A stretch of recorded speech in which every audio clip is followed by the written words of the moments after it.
Hello, my darlings. Mother Raven here with another fantastic Folklore Thursday. Today I am going to be reading excerpts from Ulster Folklore by Elizabeth Andrews, F-R-A-I. I'm not sure what that stands for, but it is some sort of educational title. I'm going to start with the introduction because I think what she has to say is just fascinating. So, in 1894, I was at the meeting of the British Association at Oxford and had the good fortune to hear Professor Julius Coleman give his paper on Pygmies in Europe, in which he described the skeletons which had then recently been discovered near Schaffhausen. As I listened to his account of these small people, whose average height was about 4.5 feet, I recalled the description of Irish fairies given to me by an old woman from Galway. And it appeared to me that our traditional wee folk were about the size of these Swiss dwarfs. I determined to collect what information I could, and the result is given in the following pages. I found that the fairies are, indeed, regarded as being small, but their height may be that of a well-grown boy or girl, or they may not be larger than a child beginning to walk. I once asked a woman if they were as small as cocks and hens, but she laughed at the suggestion. I had collected a number of stories and had become convinced that in these tales we had a reminiscence of a dwarf race.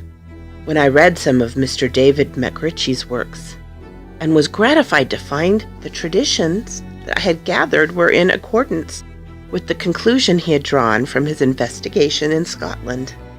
A little later I made his acquaintance, and owe him many thanks for his kindness and the encouragement he has given me in my work. As will be seen in the following pages, tradition records several small races in Ulster. The Grogachs, who are closely allied to the fairies, and also to the Scotch and English brownies. The Short Danes, whom I am inclined to identify with the Tuatha De Danann, the Pecks or Picts, and also the Small Finns. My belief is that all these, including the fairies, represent primitive races of mankind, and that in the stories of women, children, and men being carried off by the fairies, we have a record of warfare, when stealthy raids were made and captives brought to the darkened souterrain. These souterrain, or as the country folk call them, coves, are very numerous. They are underground structures built of rough stones without mortar, and roofed with large slabs. Plate 2 shows a fine one at Ardtoll near Ardglass, County Down.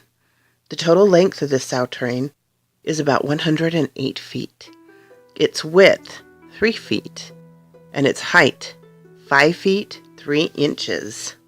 The entrance to another souterrain is shown in the sweat house at Magra, Plate 3. As a rule, although the fairies are regarded as fallen angels, they are said to be kind to the poor and to possess many good qualities. "It was better for the land before they went away" is an expression I have heard more than once. The belief in the fairy changeling has, however, led to many acts of cruelty. We know of the terrible cases which occurred in the south of Ireland some years ago, and I met with some of the same superstitions in the north. I was told a man believed his sick wife was not herself, but a fairy who had been substituted for her. Fortunately, the poor woman was in hospital, so no harm could come to her. Much of the primitive belief has gathered round the fairy. We have the fairy well and the fairy thorn. It is said that fairies can make themselves so small that they can creep through keyholes, and they are generally invisible to ordinary mortals. They can shoot their arrows at cattle and human beings, and by their magic powers bring disease on both.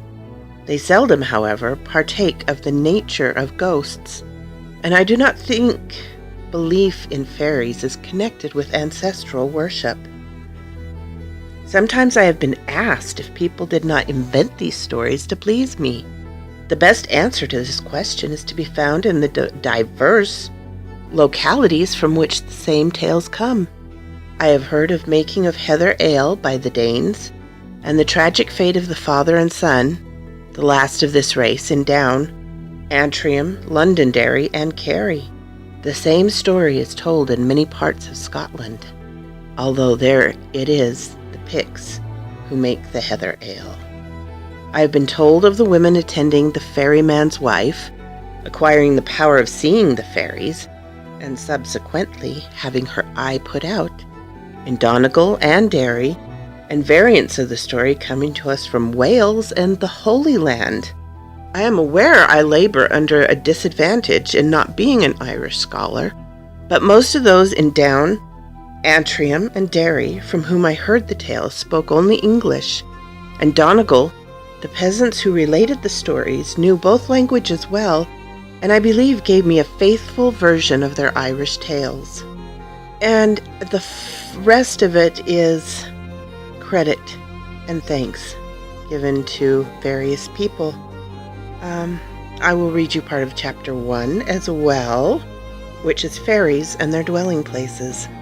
In the following notes, I have recorded a few traditions gathered from the peasantry in County Down and other parts of Ireland regarding the fairies. The belief is general that these little people were at one time very numerous throughout the country, but have now disappeared from many of their former haunts.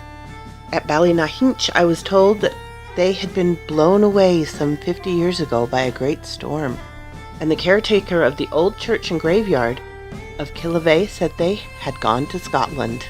They are, however, supposed still to inhabit the more remote parts of the country, and the old people have many stories of fairy visitors and of what happened in their own youth and in the time of their fathers and grandfathers. We must not, however, think of Irish fairies as tiny creatures who could hide under a mushroom or dance on a blade of grass. I remember well how strongly an old woman from Galway reputed such an idea. The fairies, according to her, were indeed small people, but no mushroom could give them shelter. She described them as about the size of children, and as far as I could ascertain from inquiries made in many parts of Ulster and Munster, this is the almost universal belief among the peasantry. Sometimes I was told the fairies were as large as a well-grown boy or girl, sometimes that they were as small as children beginning to walk. The height of a chair or a table was often used as a comparison, and on one occasion an old woman spoke of them being about the size of monkeys. The color red appears to be closely associated with these little people. In County Waterford, if a child has a red handkerchief on its head, it is said to be wearing a fairy cap. I have frequently been told of the small men in red jackets running about the forts. The fairy women sometimes appear in red cloaks, and I have heard more than once that fairies have red hair. A farmer living in one of the valleys of the Mourne Mountains said that he had seen one stormy night little creatures with red hair about the size of children. I asked him if they might not have been really children from some of the cottages, but his reply was that no child could have been out in such weather. An old woman living near Tullamore Park, County Down, described vividly how, going out to look after her goat and its young kid, she had heard loud screams and seen wild-looking figures with scanty clothing whose hair stood up like the mane of a horse. She spoke with much respect of the fairies as the gentry, said they formerly inhabited hills in Tullamore Park, and that care was taken not to destroy their thorn bushes. She related the following story. As a friend of hers was sitting alone one night, a small old woman dressed in a white cap and apron came in and borrowed a bowl of meal. The debt was repaid and the meal brought by the fairy put in the barrel. The woman kept the matter secret and was surprised to find her barrel did not need replenishing. At last her husband asked if her store of meal was not coming to an end. She replied that she would show him she had sufficient, and lifted the cover of the barrel. To her astonishment, it was almost empty. No doubt, had she kept her secret, she would have had an unlimited supply of meal. I have heard several similar stories, and have not found that any evil consequences were supposed to follow from partaking of food brought by the fairies. Men have been carried off by them, have heard their beautiful music, seen them dancing, or witnessed a fairy battle without bringing any misfortune on themselves. On the other hand, according to a story I heard at Buncrana, County Donegal, a little herd boy paid dearly for having entered one of their dwellings. As he was climbing among the rocks, he saw a cleft, and creeping through it came to where a fairy woman was spinning with her weans, or children, around her. His sister missed him, and after searching for a time, she came to the cleft and looked down and saw her brother, and called to him to come out. He came, but was never able to speak again. In another case, deafness followed intercourse with the fairies. An elderly man at Magra, County Down, told me that his brother, when 4 or 5 years old, went out with his father. The child laid down on the grass. After a while, the father heard a great noise and looked up to see little men about 2 feet in height dancing around his son.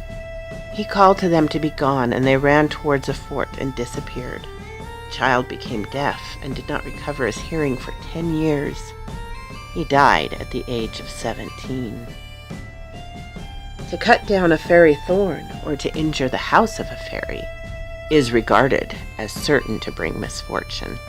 An old woman, also living at Magra, related how her great-grandmother had received a visit from a small old woman who forbade the building of a certain turf stack, saying that evil would befall anyone who injured the chimneys of her house. The warning was disregarded, the turf stack built, and before long 4 cows died. I was told that when a certain fort in County Fermanagh, my due apologies for murdering these lovely Irish names. A certain fort in County Fermanagh was leveled to the ground. Misfortune took the men who did the work. Although apparently they were only laborers, many of them died suddenly. It was also said that where this fort had stood, there were caves or hollows in the ground, into which the oxen would fall when plowing. An attempt to bring a fort near Newcastle under cultivation is believed to have caused the sudden death of the owner. The fairies are celebrated as fine musicians. They ride on small horses, the women grind meal, and the sound of their spinning is often heard at night in the peasant cottages.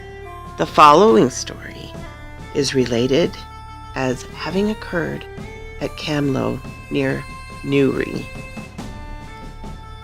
A woman was spinning one evening when 3 fairies came into her house, each bringing a spinning wheel. They said they would help her with her work, and one of them asked for a drink of water. The woman went to the well to fetch it. When there, she was warned, apparently by a friendly fairy, that the others have come only to mock and harm her. Acting on the advice of this friend, the woman, as soon as she was given water to the 3, turned again to the open door and stood looking intently towards the fort. They asked what she was gazing at, and the reply was, "At the blaze on the fort." No sooner had she uttered these words than the 3 fairies rushed out with such haste that one of them left her spinning wheel behind, which, according to the story, is now to be seen in Dublin Castle. The woman then shut her door and put a pin in the keyhole, thus effectually preventing the return of her visitors.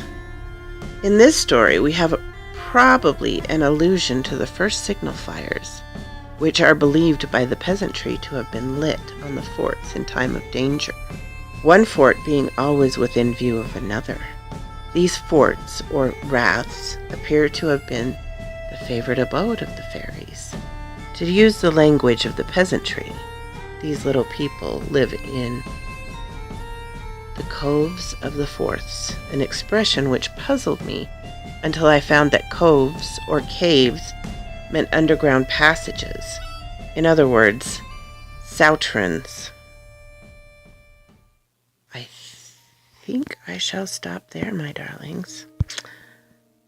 And I hope you enjoyed this group of fairy tales on this lovely Folklore Thursday. So quoth this raven.